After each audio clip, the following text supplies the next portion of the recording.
Hey there mga my love Spices! Thank you so much for always staying here with me and this channel, babes. So before we start your reading mga babes na for October 2024, let me just greet muna ang lahat. Hi and hello din sa mga bagong subscribers at sa mga returning viewers. Thank you sa inyong walang asawang suporta at pagmamahal. So yun nga, kung hindi niyo pa po knows, meron pa po tayong isa pang channel, ang Dalmin. Yan ang name ng channel, no? Ibig sabihin yan ay Goddess of the Moon in Korea. So, yung mga babes, no? Yan, no? So, kung interesado rin kayong tumambay dyan din, see you there. Link yan is nasa description box, mga babes. So, yun nga, no? Wala tayong gender dito, babae, lalaki, LGBT, lahat kayo welcome. At syempre, no? Kung may cross-watchers si Pisces na manonood yun ng reading, pwede mo i-flip yung rose if you want, since this is general reading at lahat kayo. Okay? Meron kayong free will na pwede nyong gamitin anytime, anywhere. So yun nga, let's go ahead and check these messages here for my Piscean people. Archangel Michael, maraming salamat. Together with the ancestors, angels, and guides ni Pisces. Messages for Pisces para sa buwan ng Oktubre 2024. Messages for Pisces for the month of October 2024. Can you please show me? Just take only what resonates, babe. Okay. Let us see what do we have here para sa'yo. Para sa buwan ng Oktubre. Nakita ko dito mga babes, no, ng energy na posibleng magdalawang isip ka. Dahil posibleng meron ditong lakad ang barkada or may travel dito na posibleng iniisip mo kung sasama ka, tuloy ba yan o hindi. Yan o, dalawa lang yun.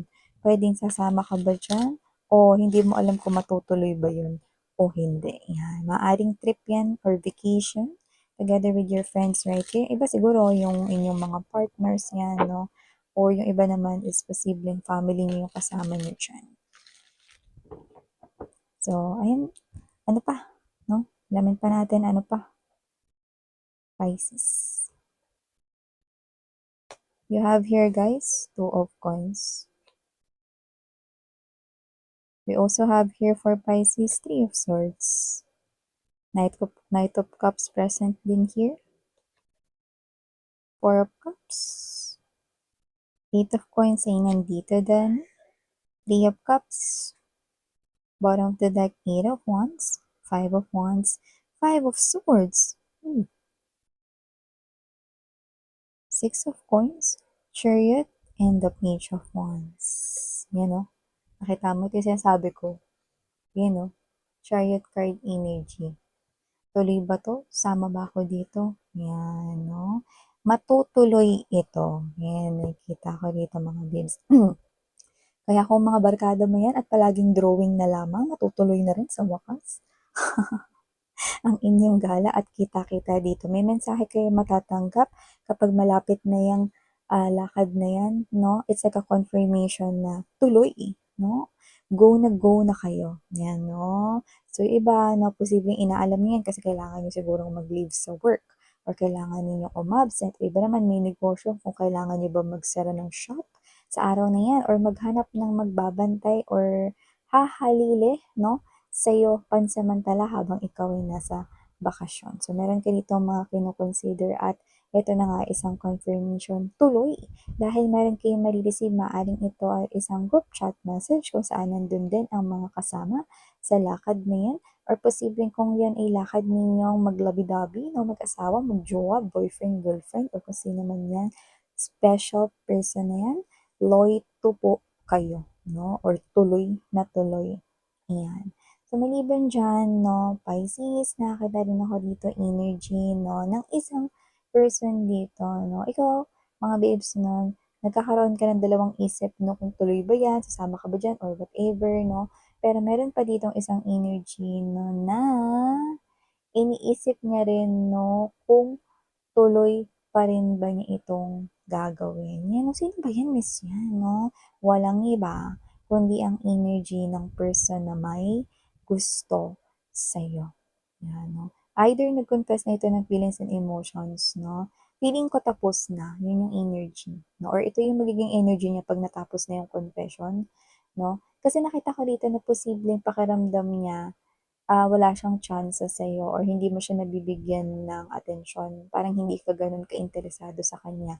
Kaya parang humihina yung loob niya rito at posibleng dadalawang isip siya rito kung itutuloy niya pa ba 'yan o hindi 'no. Ito mga babes 'no, opinyon ko lang 'to 'no, bilang isang babae, 'yan 'no, bilang isang babae 'no, ang gusto ng mga babae, 'di ba, yung tuloy-tuloy silang nililigawan, yung walang susuko, 'di ba? Yung energy niya kasi rito 'no, sabihan ko na kayong diretso, pasuko na siya rito, eh, just because wala siyang nakukuha ritong atensyon galing sa'yo, 'di ba? Eh, yung iba sa inyo nakita ko rito maaaring binibigyan mo lang kasi siya rito ng test.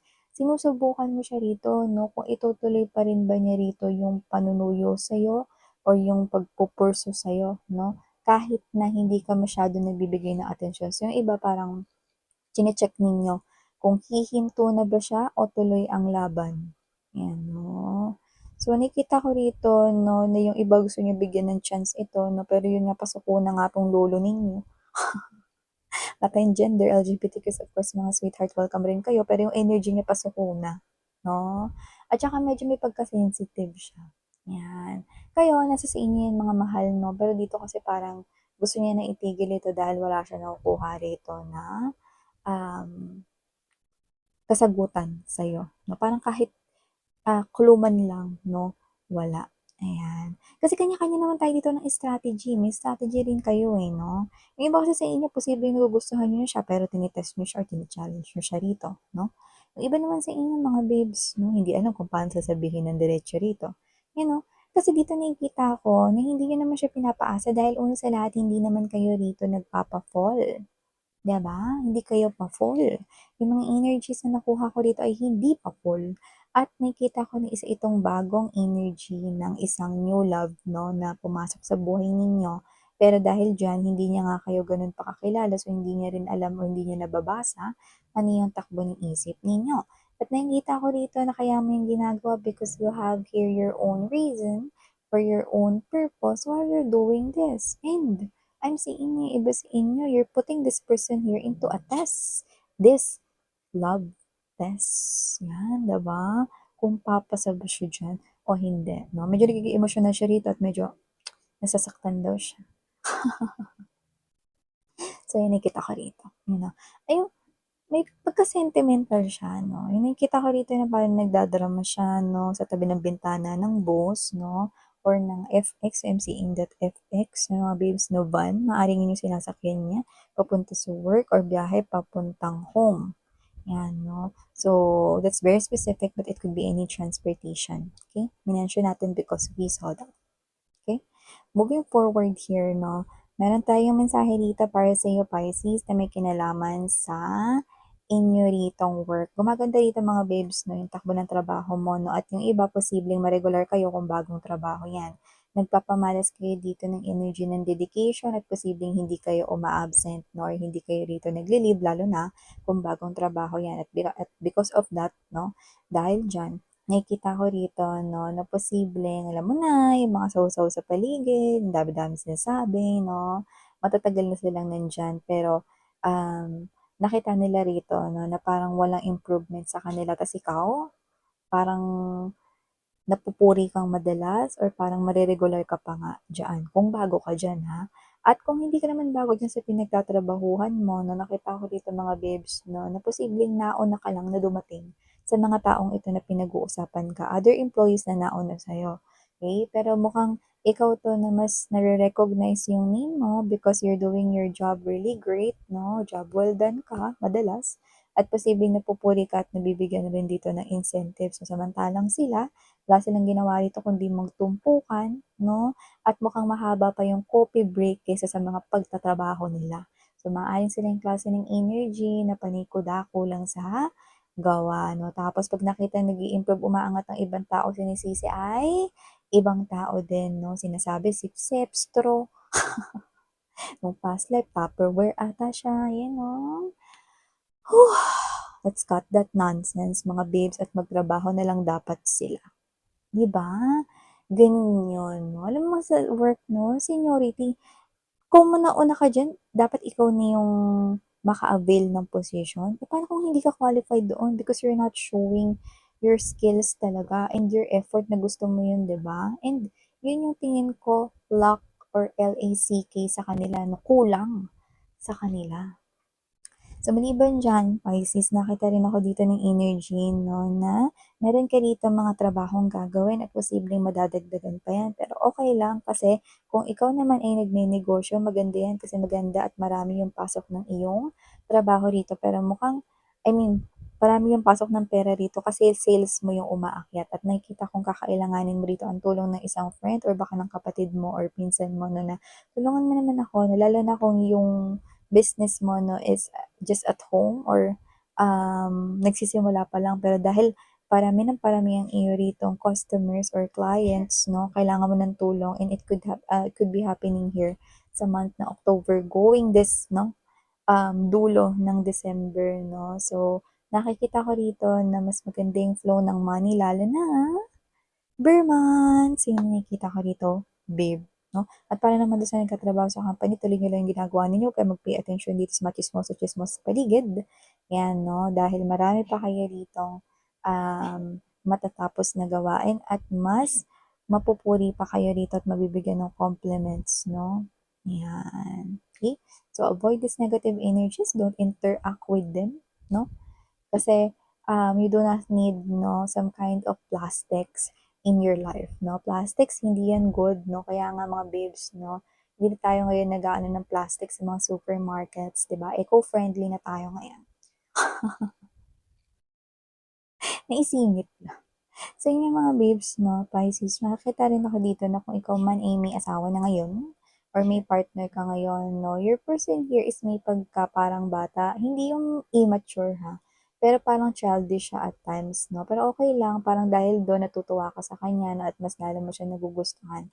But you're claiming that your person here is somewhat unique 'no. Parang naisip mo or maiisip mo no this October na parang, "Etong guy na 'to or itong woman na 'to, itong person ko na 'to, tingin ko kung hindi ako yung na-inlove dito, hindi siya maiintindihan ng iba, eh."